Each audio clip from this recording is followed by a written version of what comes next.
গোপনীয়ভাবে চা বাগানের জমি বিক্রি হয়ে যাচ্ছে, এই নিয়ে দুশ্চিন্তায় বাগানের শ্রমিকরা। এই দিন ভদ্রকালী চা বাগানের শ্রমিকরা জানান, ভোলা স্বর্ণকার নামে এক ব্যক্তি বহুদিন আগে তার জমি কোম্পানির কাছে বিক্রি করে দিয়েছে। কোম্পানির জমির রেকর্ড না করায় ভোলা স্বর্ণকার নামে ওই জমির রেকর্ড এখনো আছে। ভোলা আবারও ওই জমি অন্যজনের নামে দেওয়ার চেষ্টা করছে।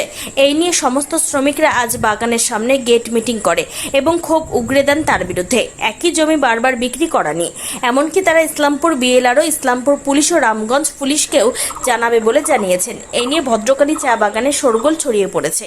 অন্যদিকে জমির পুরনো মালিক ভোলা স্বর্ণকার জানান, আমার বাবার জমি 40 বছর আগে আমরা সেখানেই ছিলাম। আমাদের ওপরে অত্যাচার হওয়ার পর আমরা সেখান থেকে চলে আসি ঠাকুরনগর কলোনিতে। বর্তমানে আমাদের জমিগুলো এখনো রয়েছে, আমরা সেই জমিগুলো বিক্রি করতে যাচ্ছি, অথচ সেখানকার লোকজন আমাদের বাধা দিচ্ছে, আমাদের জমি আমাদেরকে বিক্রি করতে দিচ্ছে না।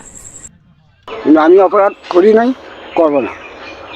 আমার এই জমিটা আমার সরকার যাতে আমাকে ফিরে দেয় বা ওনার মূল্য রাজ্য হিসাবে উনি নেয়। আইনের তদন্ত আপনার সবাই সরকার নেন।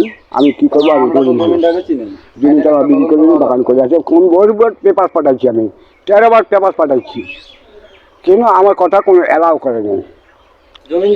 আমি বারবার যাচ্ছি কোম্পানিকে, ম্যানেজারকে বলতেছি, ম্যানেজার ওনার মিউনিসি ম্যানেজার আছে, ওনার কাছে বলছে দাদা হয়ে যাবে, আবার হচ্ছে না। এইভাবে করে আমাদেরকে রেখে দিয়েছে। এবার আমাদের হুমকি টুমকি রেখে যাচ্ছে। এবার যদি আমার দাদা ওরা যদি বিক্রি করে থাকে, তাহলে যদি ওরা বিক্রি করেছে তার অংশটা কাটে নিয়ে আমাদের অংশটা দিই।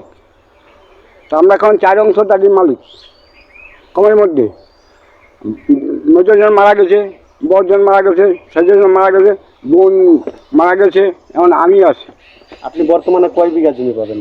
আমি বর্তমানে কমের মধ্যে আমার আসতেছে 2.5 বিঘা জমি। যদি ওরা রেজিস্ট্রি দিয়েও দেয় এই খতিয়ান থেকে, তাহলে আমি 2.5 বিঘা জমি পাই। সেই 2.5 বিঘাটা আমাদের সরকার তো আমাকে দেবে। আমরা গেট মেশিন করলাম যে আমাদের বাগানের কিছু জমি নিয়ে একটা সমস্যা লেগেছে। সেকশন নম্বর 1, 1991-তে রাম কর্মকার উমাদেবী 5 একর 20 শতক জমি ডিড দিয়েছে।